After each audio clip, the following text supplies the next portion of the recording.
Alright guys, what is up? It is Gnomes. I'm here in a game between Hermios and ElvesRule. We have ElvesRule here on the left hand side. He will be the one playing Tortuns. And on the right hand side we have Hermios. He's playing STUD. He's playing a pretty cool battle group. It's going to be like a AOE battle group where you kind of just kill everything and then you sacrifice to hopefully not lose the game. It's very weird. It does run with double invoke champions, or I guess quad, so 4 invoke champions but 2 of each, which can feel a little bit silly, or you're sad playing against that because you just feel like you're going to lose no matter what. But it also plays with some really weird ideas with like millennial ice quake, some like really big AoEs and stuff. But we do have a nice advantage for Hermios already. He has all fonts contested. We do have the Yeti Hound here, this Garloonling just chilling in this font to protect, and then 2 fonts here, or 2 champions here. So I don't know how we can win.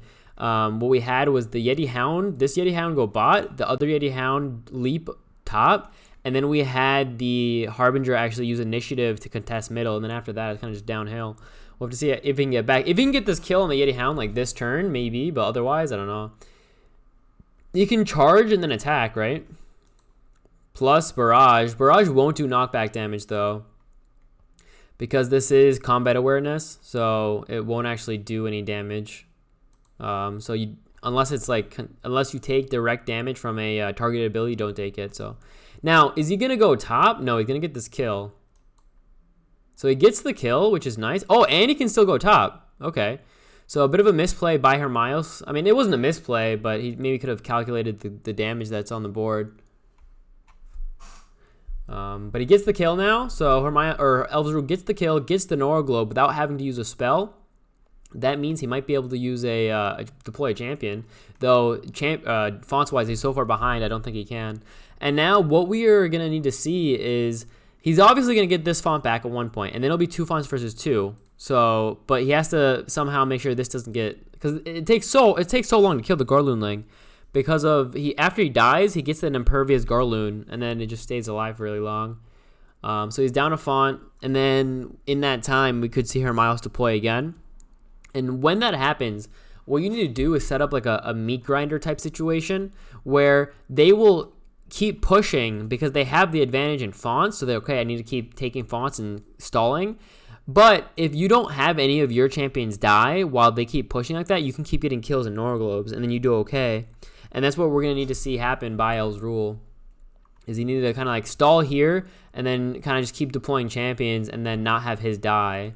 He does have the turtle, and he can keep moving in and turtling to kind of contest, right? To kind of keep staying in this font. But like, we have some scary champions here. Harbinger will be able to start double tapping. We have the Overlord coming. Overlord is not extremely scary with damage, but obviously just is a spell and a champion in one, right? It's 60 HP, 12 damage, and then 86 Nora, but you have the invoke. And then if Brutality comes off, then he's scary. But Demon Warrior, is this a warrior maybe? No, it's a brute. Yeah, there's no warrior or demon here, so the brutality doesn't really go off. All right, gets 1 attack off, and he can't do anything else. So next turn, the Garloon will die. And right now, it does no damage, so you might as well just leave it. It's the only thing that's scary is when the Garloon actually comes out. And the reason you can play this champion pretty well in UD is because you have Flame Siphon, right? So you can Flame Siphon him twice, and then you get, a 63 Nora champion with the Garloon in a spot, as well as the Death Nova that comes off of it. So it's not horrible. It's not good, but it's also not horrible with the Death Nova and the Flame Siphon. So yeah, exactly. What he's going to do here is just put the broadside, so the other Torton now in the font, use turtle again, and then retreat. Exactly. And if you have 3 turtles, you can just keep doing that. But it's pretty hard to have work because while you do that, they're obviously not going to just sit here, right? We're not going to have Hermios just chill here, do nothing. So he'll move to the other side or something like that. We do have the favorite. Wow, Heal Champion? Has he always had Heal Champion? That's cool. Heal Champion, Turtle, Spell Swallower. Interesting. I didn't know there was Heal Champion in Tortuns. This must be either this is new or I just didn't know about it. I think I always use Gale. I like Gale because it's 2 AP of movement, right? All right, so he's going to engage maybe with the Yeti Hound. Yeah, he's going to engage. This is a 5-speed champion, so if it's engaged to, it has a very hard time getting away. Let's see, 1, 2. Also 5 speed on this pygmy, so Can attack once with the Harbinger. Might as well, right? Oh, he doesn't actually. He didn't attack. He could have. I mean, he's so far away. You could just attack once. Like, there's no way the Pygmy's getting on the Harbinger. And now, oh, good move here. Retreat to the Garloon because now, I mean, we can still have the Craghide move this way to help. But this way, it takes now even longer for this kill. He might just use the... No, he doesn't have the... No, he doesn't have it. He can use a spell to get this kill. Yeah, I guess save at 5 AP. Kill it next turn, I guess. Like, he doesn't really want to waste 2 champions top. He wants to help middle. So he wants to go bottom with the Craghide. Or go middle, I mean, with the Craghide. We haven't seen a violence charge. Ah, that's why he could have maybe didn't attack with a Harbinger. He didn't want the violence charge to go off. That could be. But yeah, there, no, with the Craghide. He can use the pistol shot because that is a targeted ability. But the cannon barrage will just not do damage to him, right? So he can heal if he wants. Heal for 9, I guess. 3 defense. I mean, it's quite tanky with 3 defense, so it's pretty hard to kill anyway. But we can see like a double tap and then a double tap here. Yeah, they both have 7, 8, or he has 7 AP, or 8 AP next turn and 7 speed, I mean. So we could see like a move in. 18 damage because of the initiator. But what's he going to do? Run away and move him in? I mean, this is 64 health. So you could do that. Might as well, right? Just save him, move him in. He's a tank, right? That's what he's supposed to do, die. He has turtle in 2... No, next turn, I think. Yeah, next turn he has turtle up. So you can just move in and then the turn after turtle again. Right now it's 4 versus 2. Once he moves in, it'll be 4 versus 3, right? Is that a heal? Yeah, that's the heal. Gonna put him back at 40... No, 50. There you go. Plus 9, like I said. Yeah, but does he run away now? Like, I don't know. I think you should... He could... Ah, buff. Okay. Was that a misclick? He used Bubble of Protection on the Tortun favored. And I have no idea why. It must have been a misclick. Like, why would not play it on the broadside here to keep him alive? He's the one getting double tapped. That's an interesting play. I think that was a misclick. I have no idea. I could not think of a different reason why he would do it that way. Like, I can't think of a reason for him to use the buffer on him. Like, Spell Swallower, but that doesn't... It's not affected by your spells, only by enemy spells. Yeah, he's going to use the Invoke here just to get the Shrunken because he wants the minus defense. Now he should have the kill. 42 health, exactly. He has the kill now. But yeah, that's why I was wondering why. I mean, he doesn't get the... No, yeah, he doesn't get the Nor Globe here, though. He has to double tap, so he doesn't get the Nor Globe at all, yeah. That means the Pygmy can go in, but yeah, he would have liked to get that Nor Globe over here. All right, so there's a latch on. That means he's going to take the 8 damage no matter what. I mean, that was happening no matter what anyway, just because he's not ranged, right? Yeah, but the Garloon will die. I mean, the only real way to deal with the Garloon efficiently is like to... Just throw it overboard somehow. Ooh, Fire Maw. That's fun. Exactly. So, for example, Fiery Death won't deal damage to the Yeti Hound, right? Because it's an AoE. Look, Death Nova, Fiery Death, and you get the champion back. And it's only 87 Nora. I actually really like this champion, by the way. And then you also have Annihilate, Resistance Physical. So there's the cat attack. But look, now this thing comes with Impervious, so it can definitely attack at least once. And now... What's the... I mean, the Ground Pounder... Yeah, I just can't do anything. I don't see how he wins against this. Ah, the Turtle, just to prevent the first hit. Like, this champion doesn't have Shrink. Like, this is not that champion. Or maybe it is, but it doesn't have the upgrade. Because the Pygmy has Unstoppable, he won't lose AP if he moves in. He wants to attack first with the Craghide, but he can't really, right? Because if he moves in, he loses 2 AP. So he's right now 5, 4, 3. Yeah, if he moves in, he'll be at 3 AP, and then he can't attack. He can move in and attack with him, though. And then he also has the Eviscerated. So he can attack once. That's not enough. Deploys. Unstoppable. Okay, now he can move in, exactly, and he won't lose the AP. Is it a kill? Should be, right? He attacks. Does he have the Nora? Yep, he does. He gets the kill and the Nora Globe here. And he did that all because he was able to deploy plus Swiftwind. Swiftwind, giving the Unstoppable. I was wondering, I was like, he can't really get onto the font to deal the damage because of the... Oh, and he engages here. Not a bad idea. I wonder if he retreats with a Craghide. He's at 65 health, though. He's not too scared. That was a bit of a misplay. Did use the Cannon Barrage on his own champion, but look at that damage, though. Look at that. Overlord took 30 right there, and then the Pygmy took 10, and then Harbinger took 10. He did 30 damage with that ability. It's so insane. The Cannon Barrage. And it's every 2 turns, too. It's so cool. Like, literally, you build the whole battle group off of this one ability here. There's one champion, I guess, but the ability and the champion in one. All right, so he can get the Norglobe with the Overlord just because the Craghide did move back. And the reason he moved back, exactly, the reason he moved back, it was because he didn't want to get double tapped. But maybe it would have been actually more worth it to stay and get double tapped just because then you get that Norglobe. I mean, yeah, whatever. So we could see an Invoke, or no, not Invoke, but we could see like a, exactly, Malicious Eye. Look at that. Fucking dope, dude. Kills the War Banner as well. What is that? Millennial Icequake. Sorry. So that does 20 damage to the champions.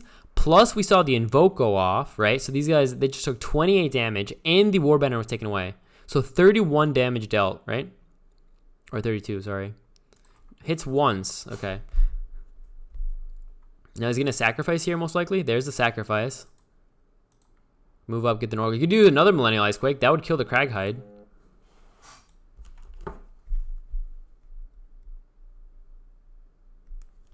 He could, yeah, another Millennial would kill him. Though he didn't take damage because he was in Turtle, I believe. But, what was that? Alright. Boom. Does he have another one? There you go. Look at this. Everything just fucking dies. It all just explodes. Everything just explodes. Millennial Icequake, like sacrifice, double superiority. I fucking love it, dude. So awesome. And then he just sacrifices again. Oh, no. He just gets every champion and then sacrifices so he doesn't lose any of the Nora. I mean, these Nora globes are up for grabs, though, right? ElvesRule will get this one and this one for sure. Maybe this one. It depends if he goes up way and then down. Yeah, and now there's a Harbinger too, right? To help top if he needs it. That's funny. He played the fucking Cleansing Mist, hoping he could survive something, but no. But he can get the Nora globes, right? And that's pretty big. He gets this one, and because of that Nora globe, he'll get the deploy too, right? That was, what, like 12 Nora? 10 Nora? So he should have, plus the War Banner, or plus the font, he should have like 60 to 70 Nora at least. I think he was at 0 last turn because he used the Unstoppable, the Swift Wind plus the... There's the attack. But like, how does he kill this thing, right? Because this 1v1, the Garland will win. All right, so he only got the one Norglobe. Doesn't get this one yet. And this one he'll... Exactly. There's the Fire Mod taking it. Oh, I love this battle group. It looks OP and strong, but it's just so fun. Everything just explodes constantly. Just like... What was that? Millennial Icequake, sacrifice, double superiority. Just kills everything. That's so fun. Oh, I love it. Millennial Icequake. That's just so fun to see, too. Oh, has Rock Eater. Now he wins the 1v1. Also, the Harbinger can't really help, right? He can go over there later, but at this point, the Ground Pounder is... That's why... okay. That's why he wasn't able to deploy with the Ground Pounder. Is because he played the spell. I was wondering why he didn't deploy here. It's because he played a spell. The Ground Pounder will win this now, but very slowly, right? He can Turtle. He can heal... No, heal next turn, but he can attack Turtle if he wants, right? Here's the charge. Does 18 damage, but now we have the multi-attack. It doesn't matter because of the physical attack, or sorry, Rock Eater, I guess. Now, he should have deploy, right? I'm thinking he just attacks once, Turtle, deploy. But he's just behind now, right? Because, oh, he gets another heal next turn. He gets 2 heals next turn, I guess. But thing is, look, we have 3 champions. Oh, he just attacks heal. Doesn't he have Turtle up, though? Or did he use that last turn? Why didn't... Huh. 15 damage, though, because of Spell Swallower. That is one thing that is extremely good in this battle group. That's for fucking sure. He's going to have the Death Nova go off, or why is he moved behind? I guess he just wants to engage. But, I mean, he's just going to Turtle next turn, and he'll heal him, I guess. Yeah, he just deploys now. This is a strong hero, right? I mean, you have Void Shield, Hunter, Flame Strike. That's just good abilities. Just all of it is strong, right? And thing is, because of the 5 AP, actually, and he can only attack for, and he has to attack for 4, he can just never actually catch up to this Garloon. He can keep running away pretty easily. All right, so we'll see a turtle, right? We'll see maybe an attack. No, he can't attack. He can only turtle. He can heal champion and turtle. But he already healed last turn. So he's going to heal, he turtles. Probably GG here now, right? Because, I mean, even if he kills the Fire Maw, he has to kill the Relic after that. And we have three champions incoming. And now with the Chronomancer and the Deploy Charge, he can use the Spell Shift to get all of his spells back, basically. They'll all be off cooldown again. So even with the Tortun favored on having the Spell Swallower and gaining a lot of damage, it just doesn't matter. He's actually retreating here with the Ground Powder, interestingly. I mean, he had no chance. I mean, Turtles versus fucking this battle group. I mean, it's not weak, but it's also, at least to me, it doesn't look strong. I don't know. It's just such a weird battle group. Right? Such a weird battle group. We just AoE everything down, sacrifice, and then AoEs. Sacrifice and AoEs, that's all it is. And Retribute, I guess. Where you don't have any of the like utility spells and stuff, but you don't need it because you just kill everything. And your champion, like Fire Maw, when do you see a Fire Maw? When do you see fucking Chronomancer? When do you see Zold? Like, you see these in, like, separate battle groups, but not together. Or, like, when you see a Garloonling, you know? So that's why it's just so damn cool. It's one of those battle groups that Hermios has made now, where it's never been thought of, never been seen as good or anything, and then all of a sudden, this battle group comes out of nowhere, and is just insane, and is gonna wreck the meta, right? Like, he's done this, like, 4 or 5 times. He did this with this battle group now, where it's gonna go in until people start, I don't know, doing something against it. He did the SP-ST battle group way in the day. He did the stun battle group, right? He has SP, what was it? It was SPFS stun battle group with Punish. Then he had, I think, SPFW Liches for a while. Like, he makes battle group after battle group, and they're just, like, insanely strong, and you're like, wait, why have I never thought about this? Nice deploy for the Hawker here, just to kind of contest the Fire Maw. But it doesn't matter. I mean, he can maybe kill it next turn, because he has an attack, and then an attack. So he can maybe kill the Fire Maw next turn? No, he's not in range. He was in range, but not anymore. But, yeah, it's just...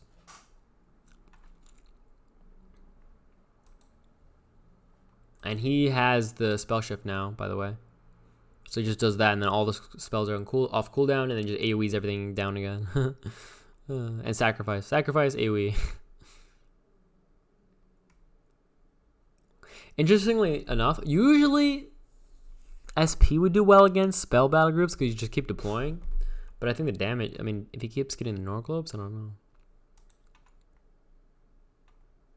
I mean, I think he has this kill. Oh, no, this is a resistance physical, and he has attack physical only. So never mind. He needs way more damage than I thought. So I thought he would do at least 8, and then maybe like 1 spell or something, but... There's the charge. Now he's at 9 health. He can use a spell here to get the kill, and then he finally gets his font back, but then the Harbinger can just move over. So does he spell to kill this or spell to kill this? Like, Hippo Stampede wouldn't even work well against the Fire Maw because of the resistance. And using it here is just bad because, you know, it has only 9 health left. You want to use like a 10 damage spell.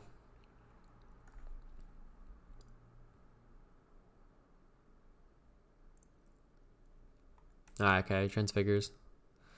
He's going to say GG. Alright. Grimlick's Bane. It's not a kill, is it? No, he only takes 4 damage because of the resistance physical. Yeah. He takes 10 minus 2 divided by 50%. There you go. GG.